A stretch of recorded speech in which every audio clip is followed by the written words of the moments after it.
Comic book movies, they're either hit or miss, we know that. But with a recent rash of surefire misses, is there a chance that the loyal comic fan base is going to abandon the billion-dollar genre after only a few good films? Faster than a speeding bullet, comic book-inspired movies have taken over theaters. Thanks to advancements in computer graphics and a generation of filmmakers weaned on the adventures of their spandex saviors, stories unimaginable in past decades have become commonplace at the cinema. But are comic-based films truly more powerful than a locomotive? Movies like X-Men: The Last Stand and Superman Returns failed to appease their base of die-hard comic fanatics, and newcomers like Ghost Rider don't appear to be challenging the losing streak. Can comic book movies still leap tall buildings in a single bound, or should they forever be exiled to the Phantom Zone? It's a bird, it's a plane, it's The Loop.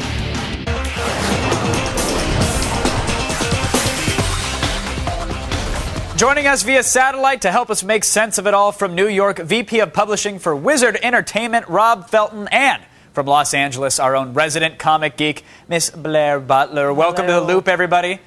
Blair, I'd like to start with you. I know a lot of people were excited about, the concept or the notion of a Ghost Rider film, and now, Sony's not screening the thing. Is that a mistake? Do you think that reflects perhaps the quality of the film? Well, it's never a great sign when they don't do an advanced screening of a film.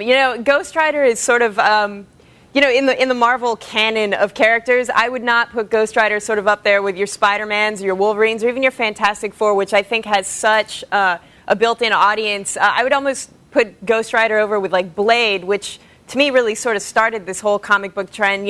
I think a lot of people forgot that Blade was a comic book, but the Wesley Snipes film did really well. Mm-hmm. That being said, am I personally excited about Ghost Rider?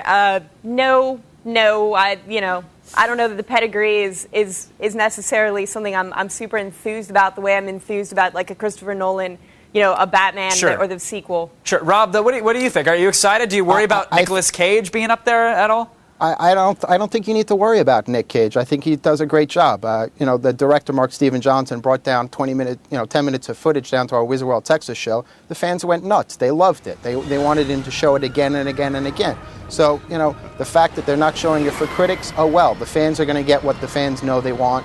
It's Nick Cage, it's the motorcycles, it's Hellfire. It's going to be awesome. Hair plugs and Hellfire. All right, I'm signed up. I don't know that I'm not sure that the hardcore, and I'm saying this not having seen the movie, I'm not sure that the hardcore Ghost Rider fans are going to get what they want, the comic book fans. I think it's probably something that a mainstream audience will go see on that first opening weekend. It'll have a big opening weekend because, hey, it's got a guy riding a motorcycle with his skull on fire. But Blair, come on, the comic book fans are going to line up and go see it too, just so they can get on the blogs in the morning and say also whether it was good or bad. They're pretty masochistic. I mean, there were a lot of people that lined up to see that Fantastic Four movie, and while that movie did really well, I don't know that it satisfied the hardcore comics fans. Blair, did anybody line up for Daredevil?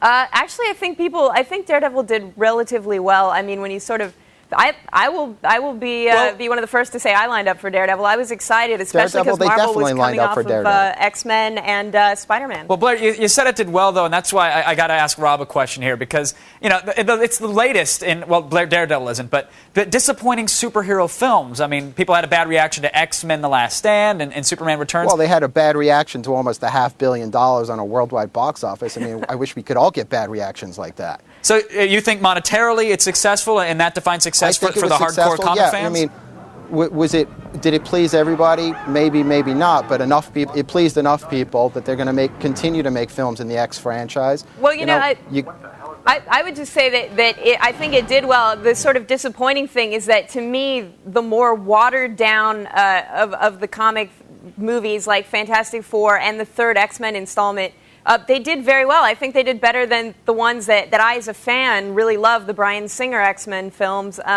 But on the other hand, you have something like Spider-Man, which was completely, I think, true to that core comic and also appealed to people. It's been the highest-grossing superhero film, I believe.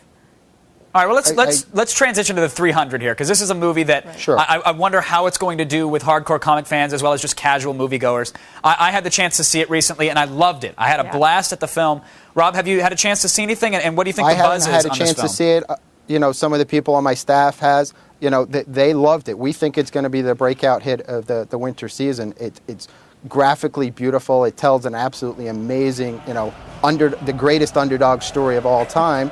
And it's from the guy who did Sin City, both wrote and directed. It's, you know, it's going to be amazing. And we've got color now, but Blair, you're disagreeing? No, you know, well, the thing about 300 is I've seen it, and I certainly hope it does well because I think it's absolutely faithful to that Frank Miller comic book. There's like very little added sort of additional stuff. There's one minor subplot that's not in the graphic novel. But other than that, visually, I think it's a really remarkable film visually, and it's completely faithful to the graphic Blair, novel. And, do people know that it's faithful to that? that novel? Is the 300 well known enough, or are people going to think it's an original idea? I think that'll matter to the fans, whether that is able to cross over to the audience at large. I'm not sure. There's something obviously a little intriguing about a bunch of really hot dudes in leather banana hammocks that will probably bring some people out to the theaters. All right, Rob, I actually want to give you the final word actually about a different film here. Spider-Man 3.